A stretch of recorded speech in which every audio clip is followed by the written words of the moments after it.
यकीनन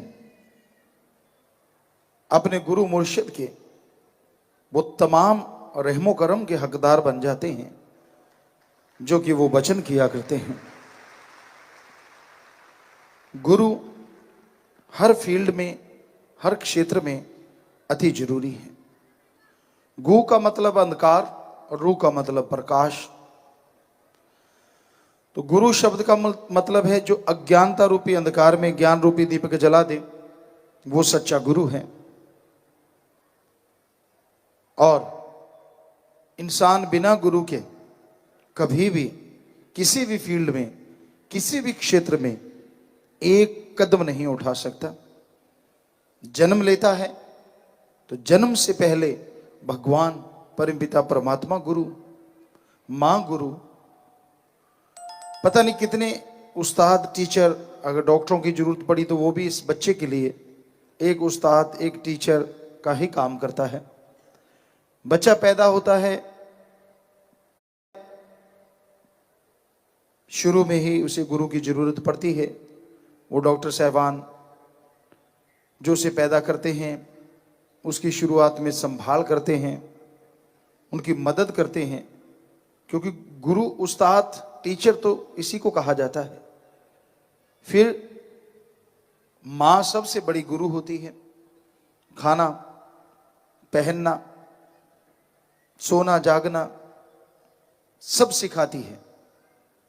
उसके बाद गुरु बहन, भाई, माँ बाप, माँ के साथ साथ पिता का भी रोल हो जाता है। चलना सिखाना, बोलना सिखाना। बिना गुरु के तो कुछ संभव है ही नहीं। एक बार अकबर और बीरबल में इस बात पे बहस हो गई। अकबर कहता गुरु की कोई जरूरत नहीं। बीरबल कहता आदमी का गुरु आदमी हो सकता है और हर हाल में उसकी जरूरत है। बादशाह कहने लगा बीरबल ये बात तेरी झूठी है, पहले तूने बहुत सच्ची बातें करता है, लेकिन ये बात मैं नहीं मानता। बीरबल कहने लगा बादशाह सलामत, आपका हुक्म हो। कोई बच्चा जन्म लेते ही जंगलात में रहे, पालने पोषने वाले बिल्कुल बोले ना, बस दूध की जब तक जरूरत है उसे पिला दें, उसके बाद उसे वहां छोड़ दें। जंगली पशुओं से रखवाली की जाए और वो बच्चा अपने आप बड़ा हो, तो देखते हैं वो कैसा बनेगा। उसका कोई आदमी गुरु ना हो। बादशाह कहने लगा मैं सहमत हूं। उस बच्चे को जंगलात में छोड़ दिया गया। अब जैसे जैसे उसकी उम्र बढ़ने लगी, जैसे जैसे की उम्र आगे जाने लगी, तो उसने चलना शुरू किया। तो वो कभी भी दो कदमों पे नहीं चला, चारों पैरों पे चलने लगा। आसपास के जीव जंतु जो भी, जिसे भी वो देखता था, वो चारों पैरों पे, हाथ पैर पे चला करते थे। तो वो बच्चा भी हाथ पैर पे चलने लगा। काफी साल, 1.5 2 साल, 4 साल, 5 साल का हो गया। थोड़ा थोड़ा जैसे बंदर खड़ा होता, इतना खड़ा होता, लेकिन फिर से 4 पैरों पे चलने, हाथ पैर पे चलना शुरू हुआ। कोई भाषा नहीं सीखा। जैसे पक्षी बोलते वैसी आवाज निकालता, जैसे जानवर बोलते वैसी आवाजें सीख गया। उसे कोई भाषा नहीं आती थी। तो जैसे 4 साल का हुआ, 5 का, तो उस बच्चे को पकड़ लिया गया। बादशाह को दिखाया गया कि आओ आप जंगलात में, और बच्चे को छोड़ दिया गया। बच्चा डर के भागा, जैसे पशु भागते हैं आदमी से। बीरबल कहने लगा अकबर बादशाह को देखिए, ये वो बच्चा है जो जंगलात में छोड़ दिया गया था। ये 2 पैरों पे नहीं चलता, हाथ पैरों पे चलता है। इसको बोल के देखो। उसको पकड़ा, बातें करने लगे। वो जानवरों की आवाजें निकालने लगा, पक्षियों की आवाजें निकालने लगा। खाना भी उसी तरह हाथ से नहीं, जैसे बंदर खाता है थोड़ा तोड़ के, वैसे कभी सीधा मुंह मार के। तो अकबर बादशाह नतमस्तक हो गया। कहता बीरबल तूने जो कहा था वो सच है।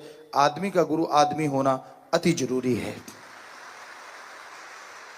आदमी का गुरु पशु नहीं हो सकता, पक्षी नहीं हो सकते, क्योंकि मां बाप ही बच्चे को खाना पीना, पहनना, लेटना सिखाते हैं।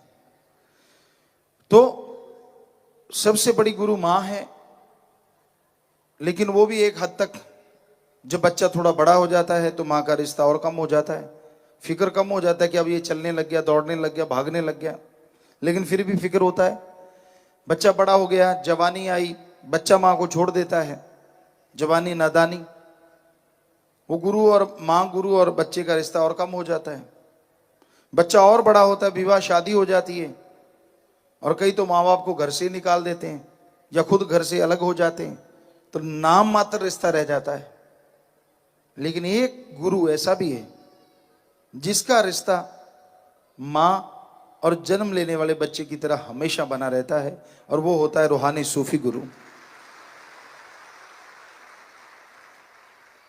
क्योंकि उसके लिए कभी उसका शिष्य बड़ा होता ही नहीं। क्या पता कब जिंदगी के किस दौर में कहां पे वो भटक जाए, कहां पे वो फिसल जाए, कुछ कहा नहीं जा सकता। इसलिए गुरु पीर फकीर हर पल अपने बच्चे को गाइड करते रहते हैं, सत्संग में बातें सुना के, अगर वो मिलता है तो उसे सलाह दे के, नहीं भी मिलता तो भगवान से दुआ करके उसके रास्ते के कांटे साफ करते रहते हैं, उसका हाथ थामे रखते हैं। यहां भी उसे जरूरत पड़ती है ज्ञान की, उसे ज्ञान देते हैं, लेते नहीं, कोई पैसा चढ़ावा नोट बोट ऐसा कुछ नहीं लेते। उनका मकसद अपने शिष्य यानी जो मालिक की औलाद है उसका भला करना होता है, और वो मालिक की औलाद का भला करते चले जाते हैं, जताते नहीं। किसी को ये नहीं कहते कि मैंने तेरा ये भला किया, मैंने तेरा वो भला किया। जो तन लागी सो तन जाने। जिसको एहसास होता है, जिसे महसूस होता है, वही गुरु पीर फकीर की तमाम खुशियां हासिल किया करते हैं। जैसे कोई कर्म करता है वैसा फल भोगना होता है, आज नहीं तो कल, कल नहीं तो अगले दिन। और गुरु इंसान को परमपिता परमात्मा से जोड़ता है, उस सुप्रीम पावर से जो कण कण में है, जर्रे जर्रे में है, और उसकी तमाम खुशियां उन्हें मिला करती हैं जो दीनता नम्रता धारण करते हैं। अहंकार में, खुदी में कभी किसी को कुछ हासिल नहीं होता। जितना अहंकार इंसान करता है उतना ही वो खाली रह जाता है। पानी पहाड़ की चोटी पे, टीलों के शिखर पे नहीं रुका करता, पानी हमेशा नीची जगह की ओर जाता है। और यही साईं मस्ताना जी, शास्त्रनाम जी, दाता रहबर ने हमें सिखाया, जो झुक गया सो पा गया, जो तन गया सो गवा गया। अगर आपके अंदर ईगो अहंकार भरा है तो रूहानियत में आपके लिए कोई जगह नहीं है। आप वो रूहानी खुशियां नहीं हासिल कर सकते जो कि आप कर सकते थे। चाखा चाहे प्रेम रस, राखा चाहे मान, एक म्यान में दो खड़ग, देखा सुना न कान। एक म्यान में दो तलवार नहीं आती।